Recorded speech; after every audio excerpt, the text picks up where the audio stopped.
dalam hidup ini harusnya tidak ada ruang untuk kebencian. Kalau kita memberi ruang untuk kebencian, kita sebenarnya sedang nabrak kebenaran.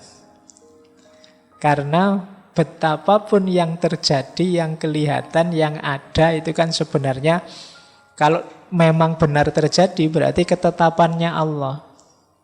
Jadi kalau ada orang hidupnya kok isinya kebencian-kebencian saja, berarti dia jauh dari kebenaran. Kalau jauh dari kebenaran berarti sulit dari mengenal Allah.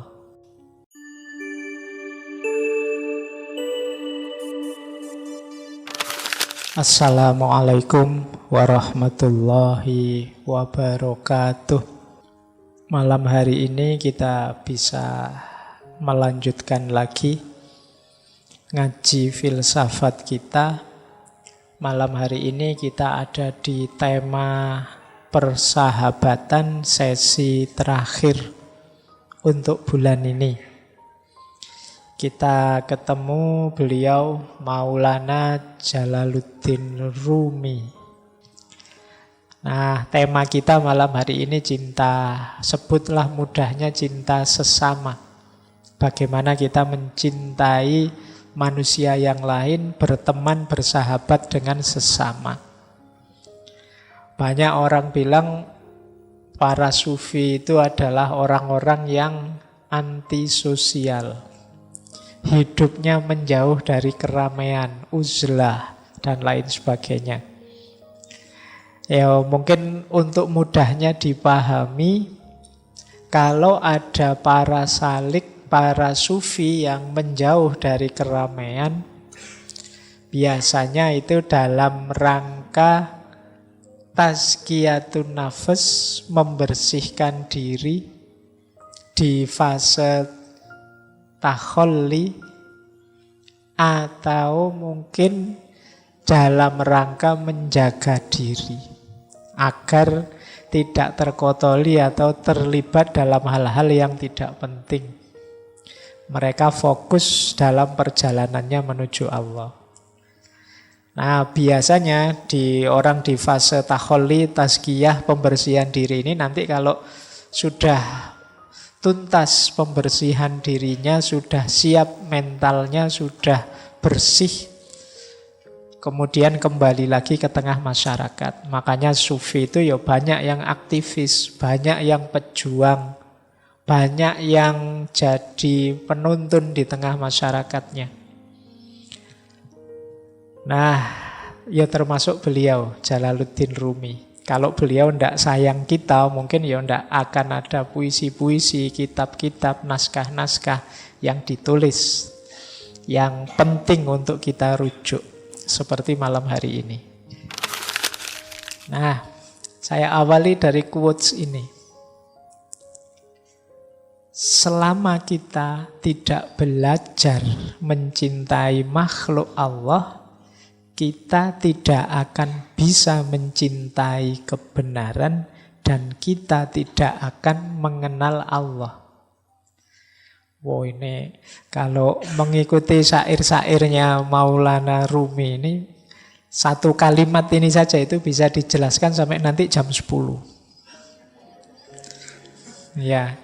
Di satu kalimat ini ada tema cinta kepada makhluknya Allah, ada tema cinta pada kebenaran, dan ada tema mengenal Allah. Itu sudah jadi satu buku, satu quotes ini saja. Jadi kalau kita tidak belajar mencintai manusia, tentu saja kita tidak mungkin cinta pada kebenaran. Karena agennya kebenaran itu manusia. Jadi yang oleh Allah dititipi dengan makhluk yang namanya kebenaran itu manusia. Di luar manusia tidak sibuk mencerna, mendekati, apalagi mencintai kebenaran karena sudah paket jadi. Binatang, tumbuhan itu kan paket jadi. Beda dengan kita manusia yang berproses, diberi alat, bisa dekat dengan kebenaran, bisa jauh dengan kebenaran. Itu manusia. Nah, maka kita tidak mungkin bisa mencintai kebenaran kalau kita tidak belajar mencintai makhluknya Allah. Dan kalau kita tidak mencintai kebenaran, tidak mungkin kita bisa kenal dengan Allah.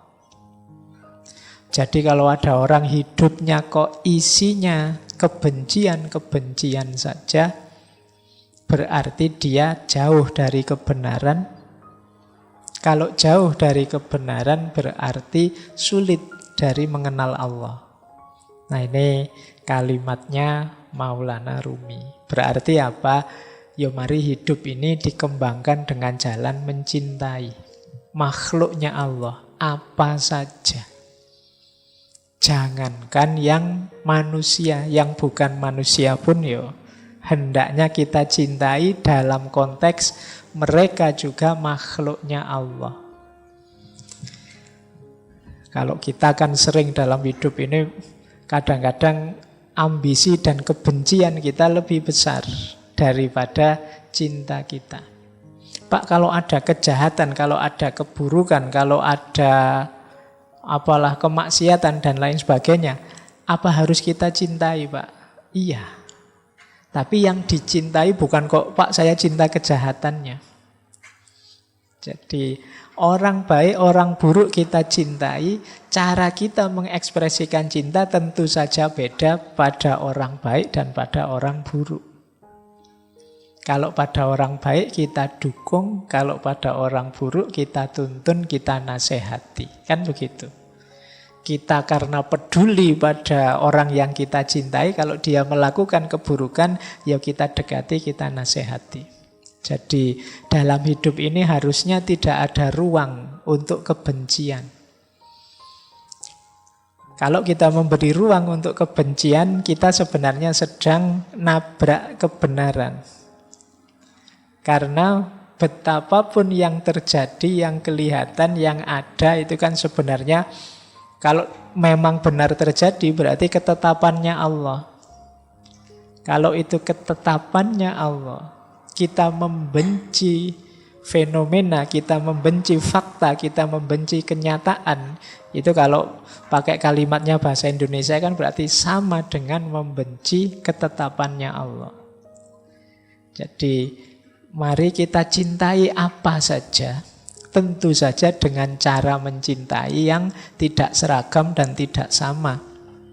Jangankan untuk yang beda-beda, yang mirip saja kan kita ekspresi cintanya beda. Misalnya punya teman yang satu sudah menikah, yang satu baru SD. Itu kan cara kita mengekspresikan cinta kita pada mereka kan beda. Kalau yang masih SD mungkin dibelikan mainan, mobil remote, itu senangnya luar biasa. Kalau sudah menikah, kalau dibeliin mobil remote kan mereka rasanya sudah tua, sudah punya istri kok dibeliin mobil remote. Nah kalau untuk anak SD cocok. Jadi ekspresinya beda-beda. Sama nanti dengan orang baik, orang buruk. Jadi ini yang dimaksud oleh Maulana Rumi. Berarti siapa saja kita jadikan teman, kita cintai. Bahkan tidak hanya manusia, semua makhluknya.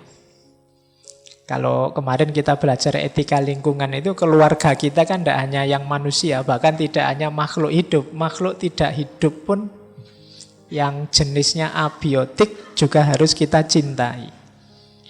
Jadi dasarnya persahabatan, pertemanan kita dengan semua makhluknya Allah itu ya kebenaran dan cinta.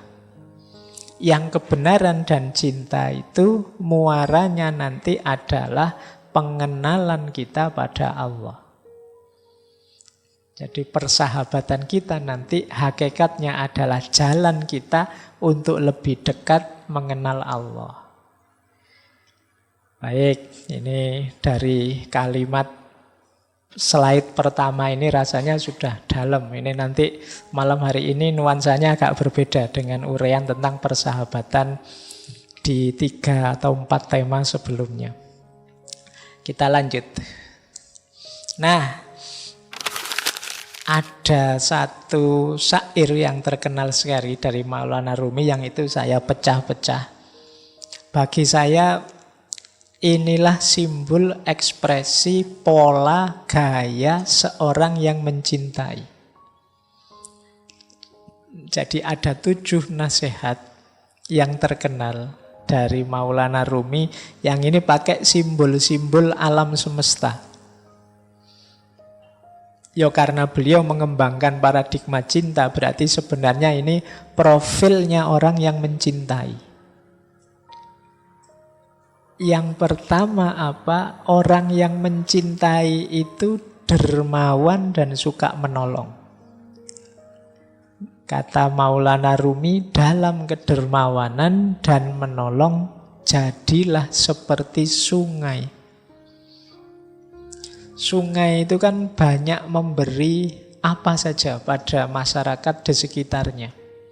Sungai sering jadi pusat sumbernya hidup. Kalau teman-teman belajar peradaban-peradaban manusia awal, itu biasanya dimulai dari pinggir-pinggir sungai. Karena di situ kuncinya hidup. Dia memberikan banyak. Ya tidak menunggu balasan apa-apa. Meskipun kadang-kadang balasan kita pada sungai kan jelek. Kita kasih sampah lah, kita kasih kotoran lah, kita kasih apalah. Tapi sungai selalu memberi banyak hal. Nah, jadilah orang yang mencintai. Pecinta itu dermawan dan penolong seperti sungai. Nanti kalau teman-teman pulang dari sini kok lewat sungai, diingat-ingat kalimatnya Rumi tadi. Ingat sungai berarti ingatlah bahwa aku ini harus jadi orang yang pemurah, dermawan, penolong. Baik, ini yang pertama ya. Karena ini ditaruh pertama karena manusia itu cenderung pelit. Dan itu katanya Al-Quran sendiri. Jadi manusia itu cenderung enggan berbagi, ingin enak. Biasanya kalau orang kok mau berbagi itu ya yang dibagi yang sisa-sisa. Yang dia sudah menikmati terus bagi. Biasanya begitu. Makanya bahkan Al-Quran menegaskan ya kebaikan itu kalau kita menginfakkan yang kita cintai. Karena manusia itu cenderung pelit. Yang dikasihkan orang selalu yang sisa yang sudah dia nikmati. Jadi temannya pinjam laptop, aku belum puas pokoknya. Atau minta apa, ingin apa, ya nanti kalau aku sudah baru kamu. Nah ya makanya di banyak ayat itu Al-Quran kan nyindir kita, manusia itu pelit, manusia itu kalau memberi selalu yang jelek-jelek, sehingga terus ditegaskan oleh Al-Quran, lantanalul birro, kamu tidak akan dapat kebaikan sebelum berbagi apa yang engkau cintai. Hatta tunfiku ma tuhibbun. Oke, barang ya, nanti jangan, Pak saya punya pacar saya cintai. Itu maksudnya bukan ke situ ya. Oke, jadi dermawan dan menolong. Yang kedua, dalam ketulusan dan kebaikan, jadilah seperti matahari. Matahari itu kan memberikan cahayanya, terangnya pada siapa saja. Tidak milih-milih.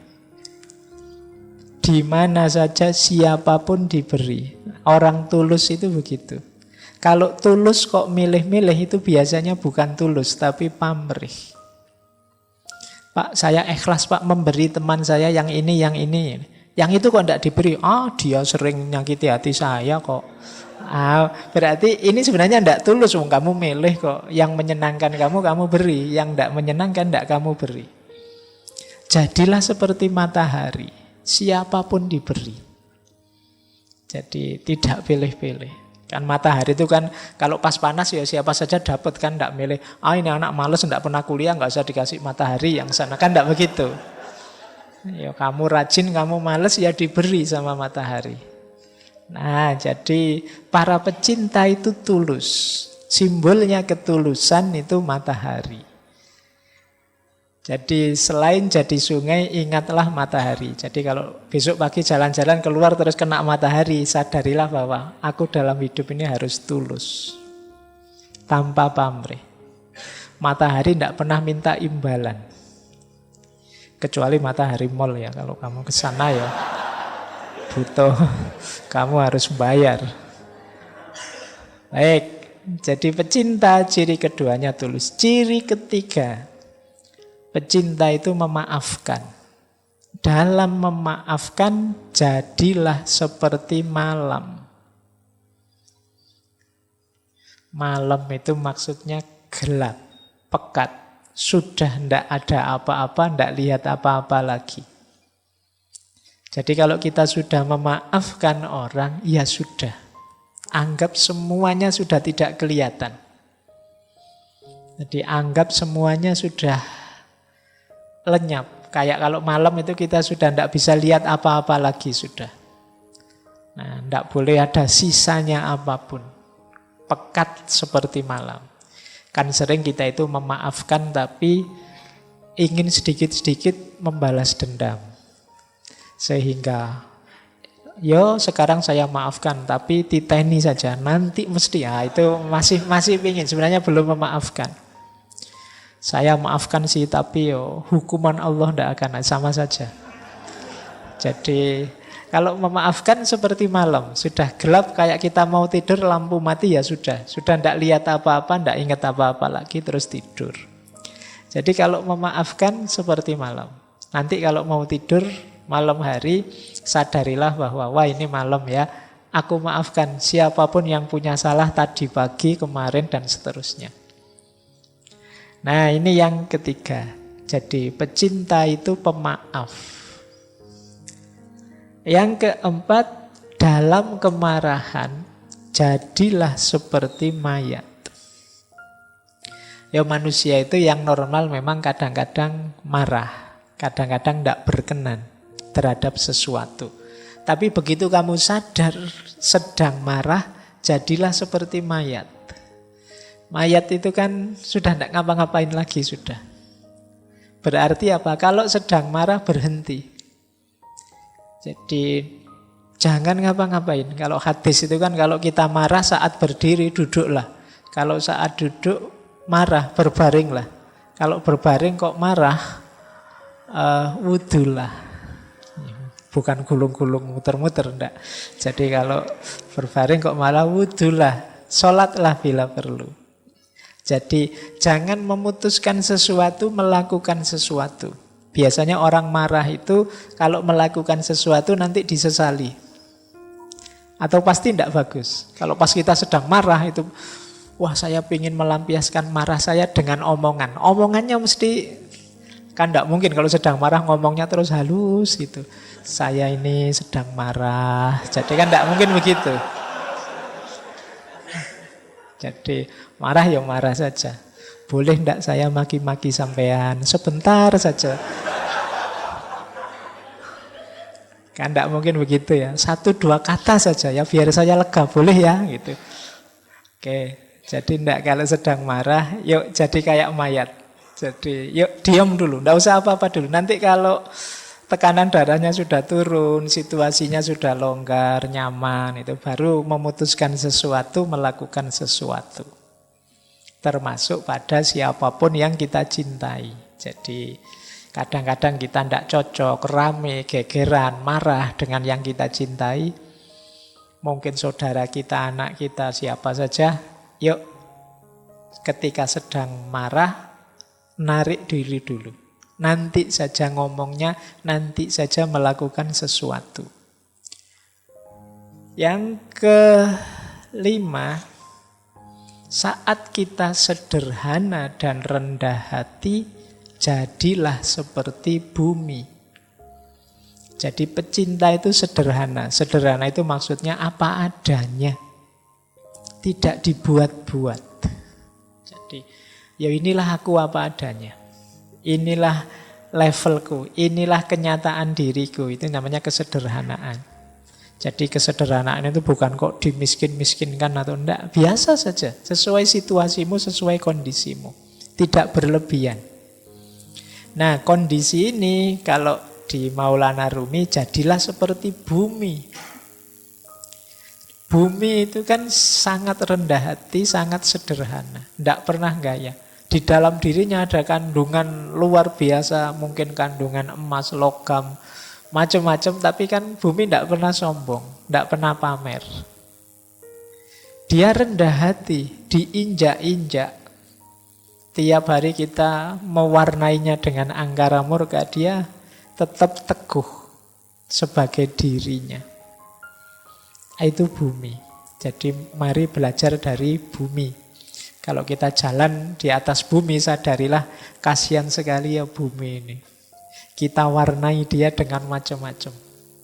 Bumi itu kita lempari dengan sampah dan kotoran, tapi yang diberikan kan tumbuh-tumbuhan, makanan, dan lain sebagainya.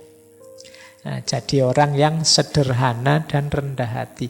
Bumi tidak pernah komplain, tidak pernah demo, tidak pernah mengeluh terhadap segala kelakuan kita. Dia selalu memberikan yang terbaik yang bisa dia berikan untuk kita. Selanjutnya, toleran. Para pecinta itu toleran. Simbolnya apa? Laut. Laut itu kan dia menampung apa saja. Karena dia luas, maka apa saja bisa masuk. Baik itu yang indah-indah, yang kotor-kotor, semuanya masuk, ditampung oleh laut. Sungai itu kan membawa apa saja, ya terakhirnya di laut. Aliran apa saja, ya finalnya di laut. Jadilah toleran, toleran itu terbuka menerima apa saja sebagaimana laut. Jadi laut itu kan simbol kelonggaran, kelegaan, keluasan. Kalau teman-teman sedang jenuh, suntuk, itu kan biasanya terus jalan-jalan ke laut kan rasanya lapang, longgar. Ketika kita melihat laut. Nah, jadi ini simbol toleransi. Berarti kalau nanti ada konflik, marah-marah, wah ini berarti sedang sempit, kurang piknik, ayo jalan-jalan ke laut. Biar longgar hatinya. Biar terasa bahwa kita ini kecil, bahwa kita ini sempit, tidak luas. Ngapain sih gegeran segala? Nah, yang terakhir, kuncinya di yang terakhir ini. Jangan melihat keluar, lihatlah ke dalam diri. Jadilah engkau apa adanya. Jadi para pecinta, sadari dirimu, bermainlah peran sebagai dirimu sendiri apa adanya. Jangan terlalu banyak acting, jangan terlalu banyak gaya, nanti malah menyusahkan. Sadari hakikat dirimu dan perankan peranmu apa adanya. Jadilah engkau apa adanya. Kita itu sering ngundang masalah sendiri karena kita tidak jadi apa adanya. Kalau hari ini mungkin pakai istilah pencitraan. Sudah terlanjur mencitrakan diri misalnya sebagai anak soleh misalnya. Sudah terlanjur bilang, oh saya itu soleh, saya itu. Itu kan terus jadi beban. Akhirnya kamu di depan orang tiap hari harus acting jadi orang soleh. Itu kan berat. Nanti ada apa-apa dikit, subhanallah. Alhamdulillah. Loh. Ayo, yo kalau soleh ya soleh saja, ndak usah pakai acting berlebihan, sesuai dengan situasimu apa adanya. Jadi para pecinta itu apa adanya. Banyak ikatan cinta bubar karena para pecintanya ndak apa adanya. Kan banyak itu yang kalau pacaran itu begitu sayangnya, begitu nikah dapat 1 bulan. Begitu menyesalnya dia, kok enggak kayak dulu ya. Jadi sudah beda antara dulu dan sekarang. Kemungkinan dulunya terlalu banyak pencitraan. Akhirnya sekarang menyesal. Walah ternyata aslinya gini. Enggak sama dengan dulu. Ya, kamu enggak apa adanya. Baik, ini 7 nasihat untuk para pecinta. Kalau kita nanti bersahabat, jadilah sahabat yang dermawan, penolong.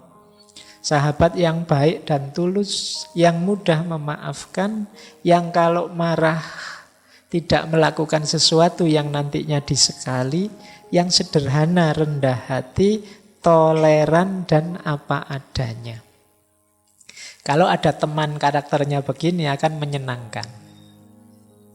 Ajaklah teman yang seperti ini jadi rekan perjalanan untuk mendekat pada Allah. Ini yang dilakukan oleh beliau berdua, Maulana Rumi dan Syekh Syamsuddin At-Tabrizi.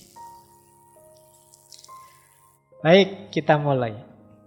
Malam hari ini saya membawa 7 nasihat dari Rumi dan 7 nasihat dari Syekh Syamsud Tabriz. Yang pertama dari Rumi. Wah, ini tulisannya jadi kecil. Ini ya, kompatibilitasnya laptop ini ya. Baik. Yang pertama, teman-teman saya tidak tahu bisa membaca apa enggak kalau sekecil itu. Karena PowerPoint itu kalau tulisannya terlalu kecil, kehilangan power, kehilangan poin.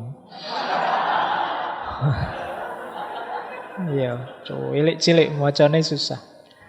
Jadi kata Rumi, aku mencintai teman-temanku tidak dengan hati atau pikiranku. Untuk berjaga-jaga. Kenapa? Karena kalau hati... Baik, saya lanjutkan. Kedengaran dah yang belakang? Tidak ya? Oke, harus dipegangi, minta disayang-sayang. Ya, kalau dikasih jarak dia tidak mau. Baik, kata Rumi, aku mencintai teman-temanku tidak dengan hati atau pikiranku. Untuk berjaga-jaga, karena hati bisa berhenti, karena pikiran bisa lupa. Aku mencintai mereka dengan segenap jiwa, karena jiwa tidak pernah mati atau lupa. Jadi sumber cinta kita jangan hanya hati, jangan hanya pikiran. Bukan berarti, Pak, berarti kalau mencintai tidak pakai pikiran, tidak pakai hati. Bukan begitu maksudnya. Jangan hanya itu berarti jangan berhenti di situ. Karena kalau pakai hati saja bisa berhenti. Bisa berhenti itu bukan maksudnya kena penyakit jantung karena hatinya berhenti. Berhenti itu hati itu bolak-balik. Hati itu kadang-kadang sekarang senengnya luar biasa, besok bencinya luar biasa. Kalau pakai hati masih bisa ya dan tidak ketika kita mencintai. Apalagi pakai pikiran. Pikiran bisa lupa. Kalau pas berdua, wah aku sayang sekali padamu. Nanti keluar ada yang lebih cakep, lupa dengan kalimat yang tadi. Pikiran bisa lupa. Jadi ya lupa itu kita kan mudah terlena, akal itu mudah terdistraksi. Maka cintailah dengan jiwa. Jadi mencintai dengan jiwa itu mudahnya kita melihat hakikat terdalam dari seseorang.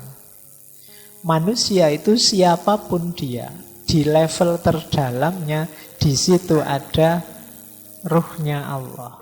Wa nafakha fihi min ruhi. Yang di situ ada citranya Allah.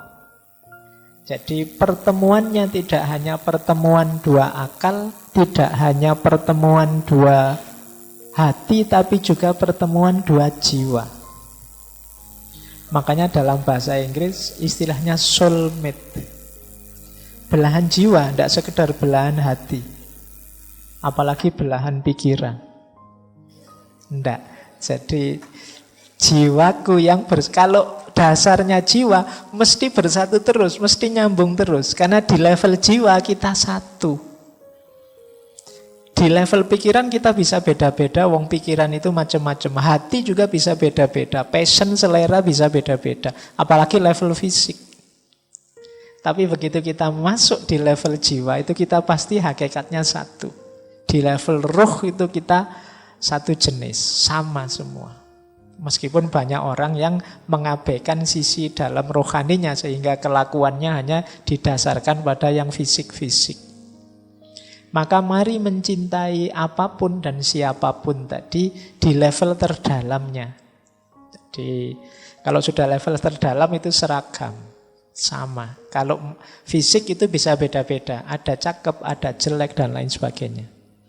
Makanya kalau nembak kok ditolak kan kadang orang bilang, loh kamu jangan hanya lihat wajahku, lihatlah. Ya, kalau hati masih bisa berubah. Kalau kalimatnya lihatlah hatiku, hati masih bisa berubah-ubah. Kurang dalam. Lihatlah jiwaku. Wah, oke. Baik. Nah, kalau jiwa itu sudah relatif seragam. Semuanya citranya Allah dalam diri kita. Ini yang jadi penciri pembeda manusia dengan manusia yang manusia dengan semua yang bukan manusia. Baik, jadi cintailah sahabatmu dengan jiwa. Jadi tidak lagi sepenuh hati, tapi sudah sepenuh jiwa. Baik, ini filosofinya agak dalam ya. Yang pertama ini, prinsip pertama. Prinsip kedua.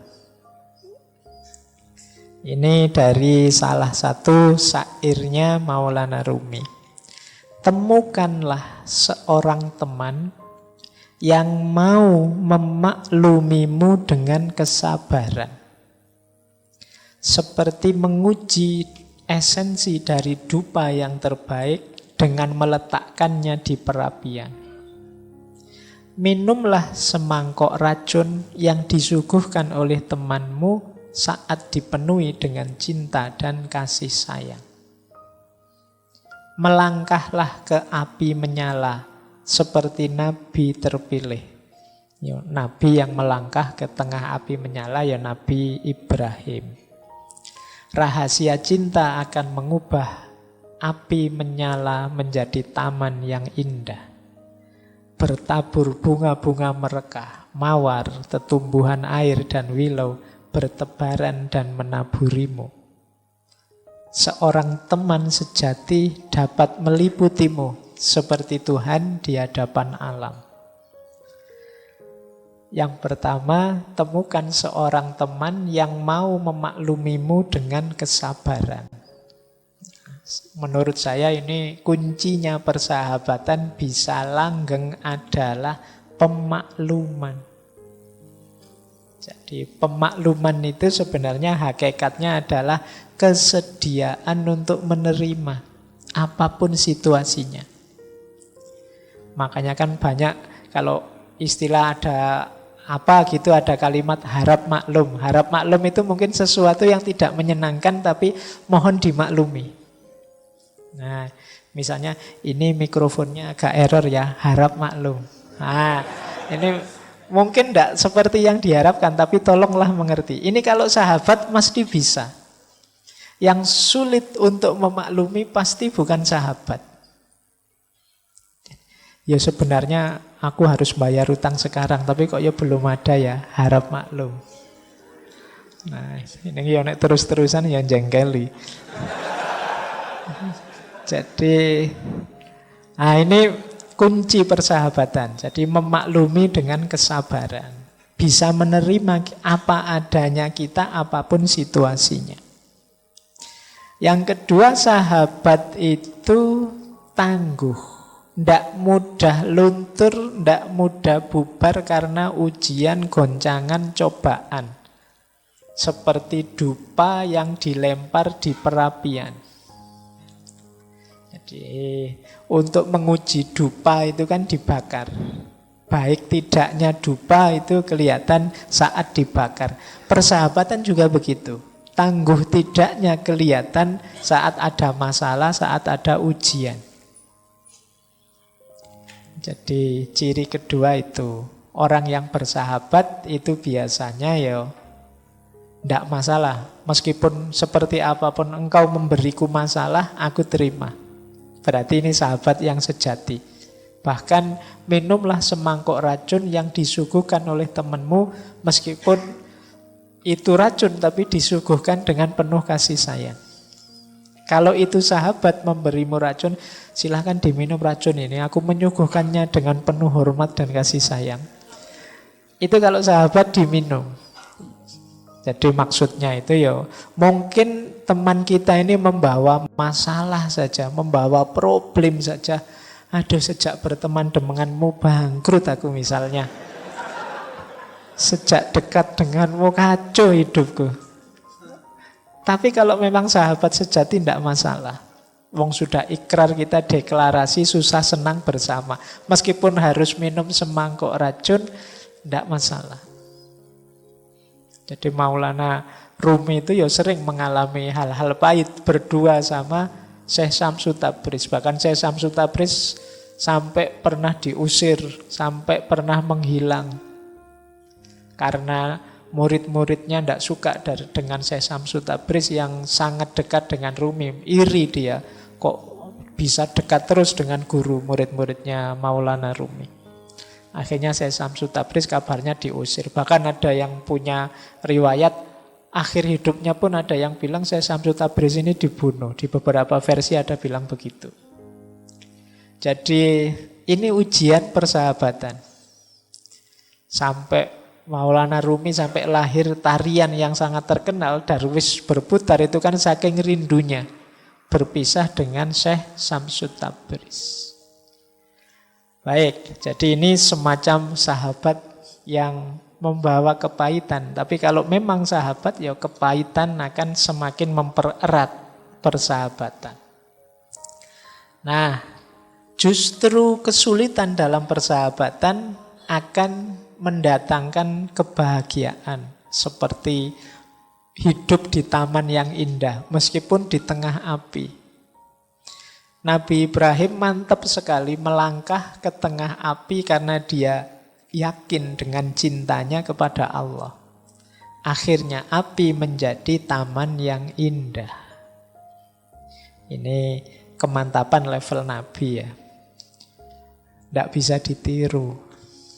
Jangan nekat nanti. Saya cinta sekali Pak, saya siap. Tidak, jangan nekat ya. Termasuk yang akan datang ini sebentar lagi kan kurban. Oh, itu ketulusan level Nabi. Jangan dicoba, Pak, tadi malam saya mimpi nyembelih teman saya. Tidak bisa begitu, itu levelnya beda. Kan di Quran ada, Pak. Iya, yang memahaminya tidak begitu. Makanya membaca Al-Quran itu ya harus ngerti ilmunya. Jangan dipotong dalilnya, Pak. Saya mengalami seperti Nabi Ibrahim, Pak. Mimpi menyembelih lah, sojo. Kamu salah memahaminya. Cara menarik maknanya tidak begitu. Baik, nah persahabatan ilustrasinya seperti Nabi Ibrahim yang melangkah ke dalam api. Dan buahnya, kata Rumi, pasti taman yang indah. Meskipun dari luar kelihatannya api. Berkorban untuk sahabat itu kan lega, membahagiakan. Alhamdulillah aku bisa menolong sahabatku. Alhamdulillah aku bisa meringankan bebannya. Nah, itu seperti mawar dan tetumbuhan serta bebungaan yang menaburi kita. Yang terakhir, seorang sahabat, teman sejati itu mewarnai hidup kita sebagaimana Allah mewarnai alam semesta ini. Sebagaimana Tuhan di hadapan alam. Jadi kalau kita punya sahabat itu sedikit banyak kita akan diwarnai oleh sahabat kita.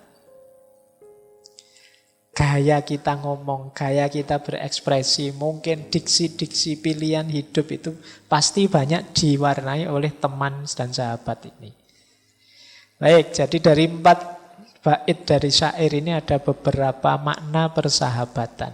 Yang pertama pemakluman, yang kedua ketangguhan, yang ketiga kesediaan untuk berkorban, dan yang terakhir persahabatan itu saling mewarnai.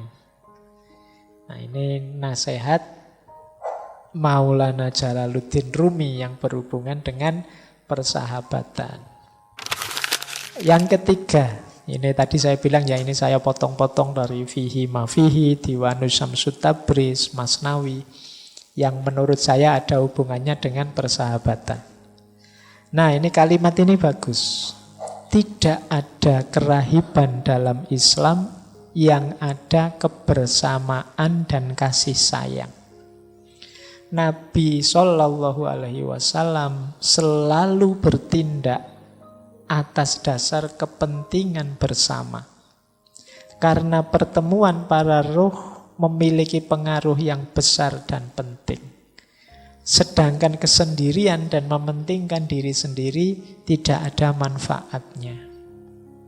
Jadi kalimat pertama, kata pertama tidak ada kerahiban dalam Islam itu sebenarnya ingin menegaskan bahwa dalam Islam semua orang itu dipandang setara. Setiap manusia dianggap bernilai.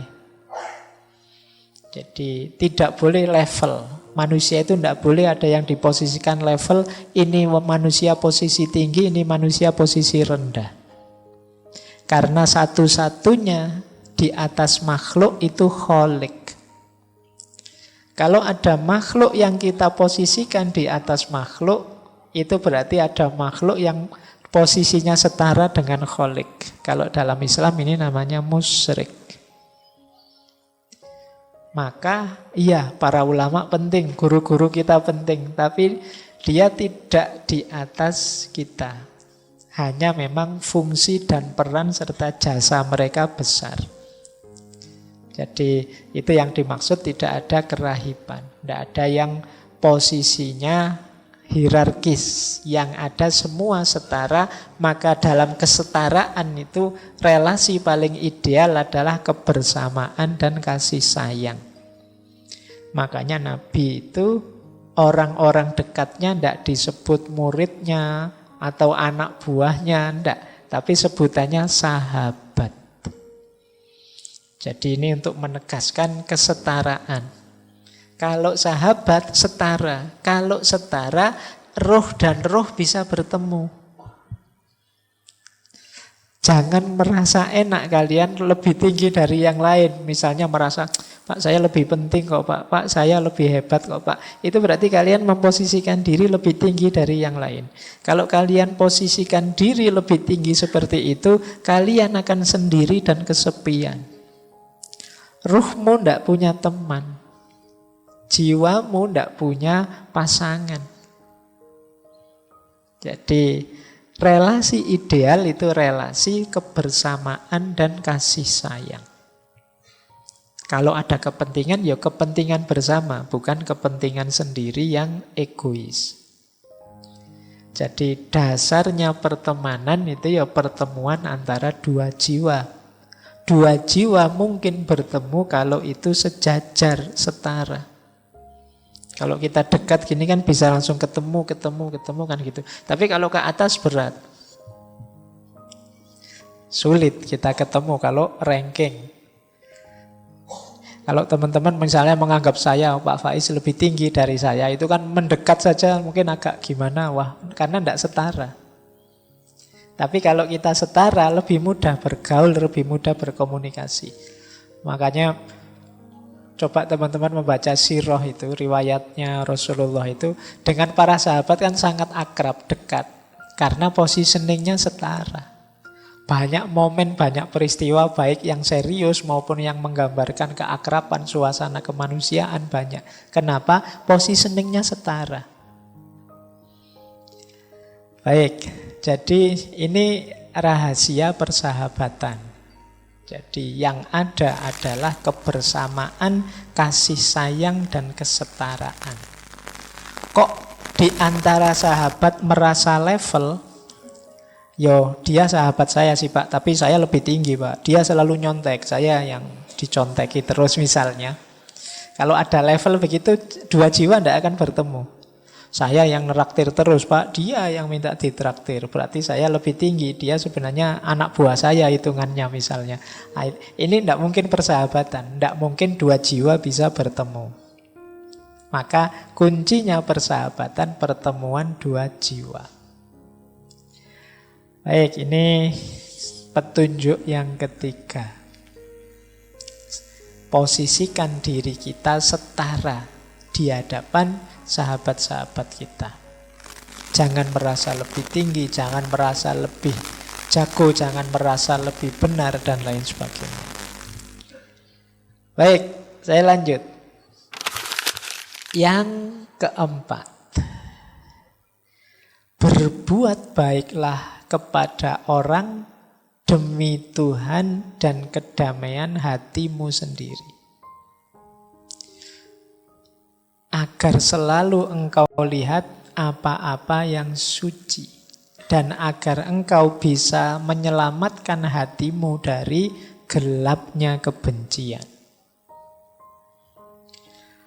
Berbuat baiklah kepada orang demi Tuhan. Demi Tuhan maksudnya untuk Tuhan ya, bukan orang lagi mengamuk-ngamuk sumpah demi Tuhan, bukan itu.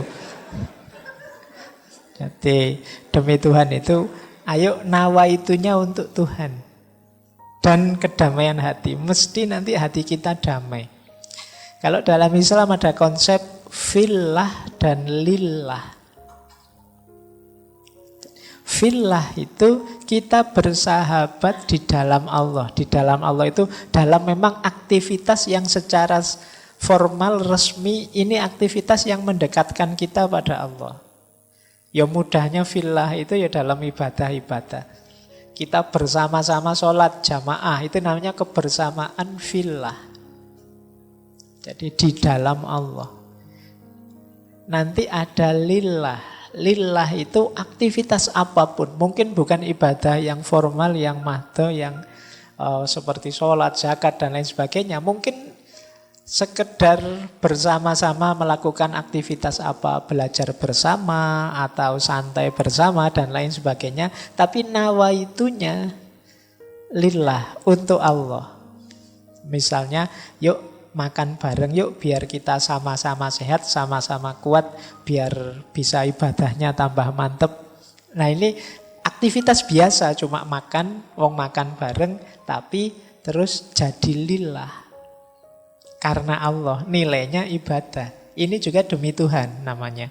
Jadi untuk Allah. Kalau dalam Islam itu kan aktivitas apapun, tidak harus aktivitas religius, bisa bernilai religius kalau niat nawaitunya pas. Bisa sebaliknya juga. Mungkin aktivitas keagamaan, tapi niatnya bukan untuk Allah karena Allah, ya bisa bernilai duniawi.